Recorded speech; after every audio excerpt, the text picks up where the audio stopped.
Hi friends, welcome to my YouTube channel.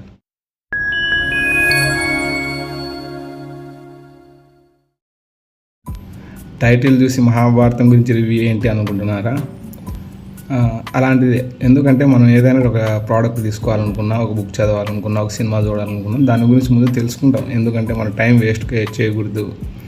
మనకు time చాలా valuable కాబట్టి ఒకవేళ చూసిన తర్వాత ఒక బ్యాడ్ ఎక్స్పీరియన్స్ అనేది మనకు రాకుండా ఉండడానికి ఖచ్చితంగా దేని గురించైనా ఒక రివ్యూ కానీ, ఒక చూసిన వాళ్ళని అడగడానికి కానీ ఏదో చేస్తాం అన్నమాట. సో మహాభారతం గురించి రివ్యూ చెప్పేంత పెద్ద గొప్పవన్న అయితే నేను కాదు. యాక్చువల్గా దాని గురించి ఎందుకు చెప్పాలి అనుకుంటున్నానంటే, మొన్న కల్కి సినిమాకి వెళ్ళాం. సినిమా బాగుంది, చూసాం, అంతా అయిపోయింది. నేను మా ఫ్రెండ్ వెళ్ళాము అనమాట. అంటే వాడు చాలా చిన్నోడు నాకంటే, ఒక 19-20 ఇయర్స్ ఉంటాయి. బయటకు వచ్చిన తర్వాత అడిగాను, అరే నీకు సినిమా నచ్చిందా అంటే, అబ్బా బాగా నచ్చిందన్న, బాగుంది అన్న. మరి నీకేమన్నా అర్థమైందంటే, అర్థమైందినా, ఏముంది బాగా అర్థమైంది అని చెప్పినాడు. మరి నీకు కర్ణుడు గొప్పవాడు అనిపిస్తున్నాడా, అర్జునుడు గొప్పవాడు అనిపిస్తున్నాడా రా అని చెప్పిన. వాడు చాలా కాన్ఫిడెంట్గా, దాన్నే ఉందినా కర్ణుడే గొప్పోడు అని చెప్పినాడు. కర్ణుడు గొప్పోడని నీకు ఎట్లా తెలుసురా అంటే, మహాభారతం అందుకు చదివినావా అంటే, అట్లేం లేదన్నా. ఇప్పుడు కర్ణుడి క్యారెక్టర్ చేసింది ఎవరు? ప్రభాస్ అంటే ఎవరు? హీరో అంటే ఎవరు? మంచోడు. సో కర్ణుడు మంచోడు నేను షాక్ అయిపోయినా నేను. ఎవరు ఇదేం లాజిక్ రా బాబు. సరేరా, నీకు కర్ణుడి గురించి తెలియకపోతే ఏంలే, అర్జునుడి గురించి అన్న తెలుసారా అన్నాడు.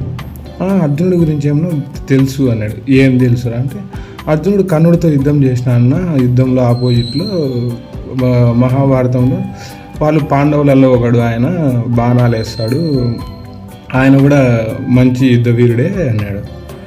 అట్లా కాదురా, నువ్వు మొత్తం తెలుసుకొని కదా ఎవరు గొప్పోడు అని చెప్పాల్సింది, ఊరికనే అట్లా ఎలా చెప్పేస్తావు అంటే, అదేం లేదన్నా, కర్ణుడే గొప్పోడు అందరూ అనుకుంటారు ఇన్స్టాగ్రామ్లో కూడా అన్నాడు. ఇన్స్టాగ్రామ్లో అనుకోవడం కదరా, నువ్వు మహాభారతం గురించి తెలుసుకోరా అంటే, మహాభారతం చూసినా ఒక 2-3 ఎపిసోడ్లు టీవీలో, కానీ నాకేం అంత బాగా అనిపించలేదు, అది ఏం పెద్ద ఇంట్రెస్టింగ్గా అనిపించలేదు ఎందుకు అన్నాడు. ఇంట్రెస్టింగ్గా మహాభారతం అనిపించలేదా? ఏం చూసినావురా అని. ఏదో చూసినా 2-3 ఎపిసోడ్లు అంత బాగా అనిపించలేదని. వాడు 2-3 ఎపిసోడ్లు చూసి మహాభారతాన్ని బాగలేదని చెప్పేసినాడు అనమాట. సరే వీనికి కొంచెం జ్ఞానోదయం చేద్దాంలే అని, సరేరా నువ్వు గేమ్ ఆఫ్ థ్రోన్స్ చూసినావా అని. చూసినా, భలే ఉంది, అది భలే ఉంటుంది అన్న, నెంబర్ 1 వెబ్ సిరీస్ నా ప్రపంచంలోనే అన్నాడు. సరే మరి మహాభారతం కూడా సేమ్ గేమ్ ఆఫ్ థ్రోన్స్ లాగే ఉంటుంది కదరా, మరి నీకు ఎందుకు నచ్చలేదు? దానికి దీనికి పోలిగేందినా, అసలు భాషనే అర్థం కాదు నాకు. మహాభారతంలో ఏం చెప్తున్నారు ఏమో. మహాభారతంలో మాట్లాడేది తెలుగు వీడికి నచ్చలేదంట. సరే వీడిని టెస్ట్ చేద్దామని ఒక చిన్న పేపర్ మీద మహాభారతం అని రాసి తెలుగులో రాసిన అన్నమాట. వానికి చూపించాను, ఇందులో ఏముందో చదువురా అంటే, వాడు ఏం చెప్పినాడు, ఇదేం రానా నాకు తెలుగు అన్నాడు.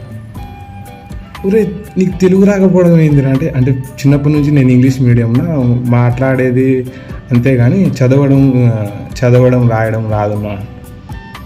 యాక్చువల్గా మన దౌర్భాగ్యం ఏంటంటే, వేరే రాష్ట్రం నుంచో వేరే దేశం నుంచో వచ్చినోడికి కూడా కొంచెం ఇంట్రెస్ట్ వస్తుందేమో ఇదేంటో తెలుసుకోవాలని, కానీ వాడికి 20 ఏళ్ళు ఇక్కడే ఉన్నాయి కానీ మ్యాక్సిమం వాడికి అనిపించలేదన్నమాట తెలుగు రాసుకోవాలి, తెలుగు గురించి తెలుసుకోవాలి అని.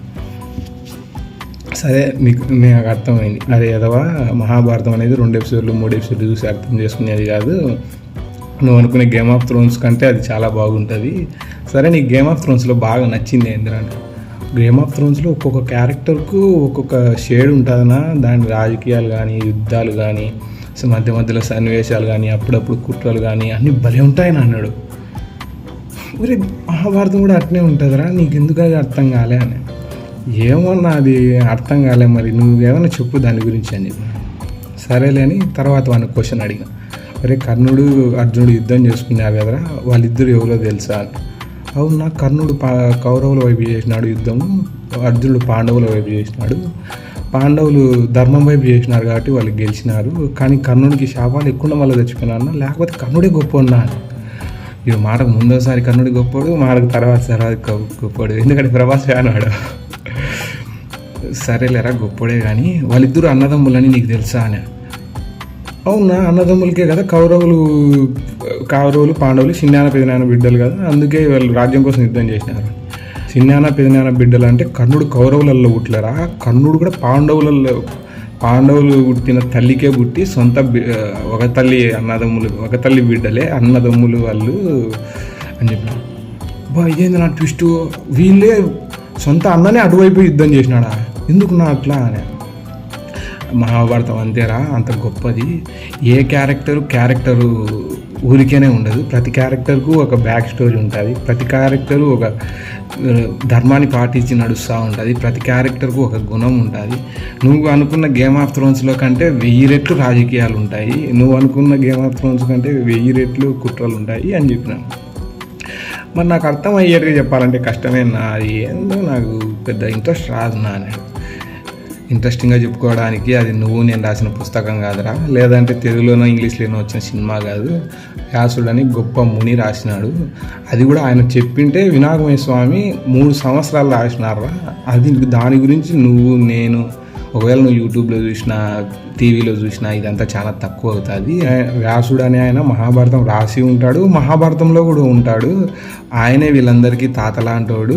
ఈ వంశము, ఈ యుద్ధము అది మొదలైందే అక్కడి నుంచి. ఆయన కంటే పైన ఇంకొక తరం ఉంటుంది. అవునన్న, అయితే లారెన్స్ మాదిరి డైరెక్టర్ ఆయనే, హీరో అయినా ఆ టైప్లోన మొత్తం ఆయన గురించి రాసుకుంటాడు కదా అది స్టోరీ అన్నాడు. ఒరే ఆయన రాసినాడని ఆయన గురించి రాసుకునే అంత సిల్లీ కాదురా, ఆయన ఎంత గొప్ప జ్ఞానం అనుకుంటున్నావు. ఆయన రాసినాడని ఆయన గురించే రాసుకునే అంత స్వార్థపరుడు కాదురా. మునీళ్ళు అంటే ఏమనుకుంటున్నావు, వాళ్ళు నిస్వార్థంగా చేసేవాళ్ళు, దేన్ని ఆశించరు. చెప్పినా కదా, విఘ్నేశ్వర స్వామి 3 సంవత్సరాలు రాసినాడు మహాభారతాన్ని. నేను చెప్పిన, నువ్వు యూట్యూబ్లో చూసినా, ఆ టీవీ సీరియల్స్లో చూసినా, నువ్వు ఎన్ని పుస్తకాలు చదివినా, అది ఏది నువ్వు తెలుసుకునింది ఒక 10% లేదా అంటే 15% అంతే. 100% తెలుసుకోవాలంటే నీ వల్ల, నా వల్ల, ఎవరి వల్ల కాదు.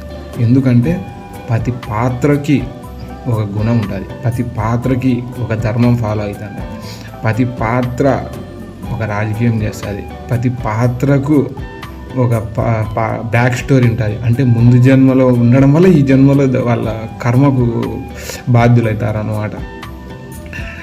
అప్పటికప్పుడు వచ్చే ట్విస్టులు, ప్రతి దశలో రాజ్యం పడిపోతూ ఉందా అని ఉంటుంది, కురువంశ రాజ్యం పడిపోతూ ఉందా అని ఉంటుంది, మళ్ళీ ఇది ఎగిసిపడుతుంది.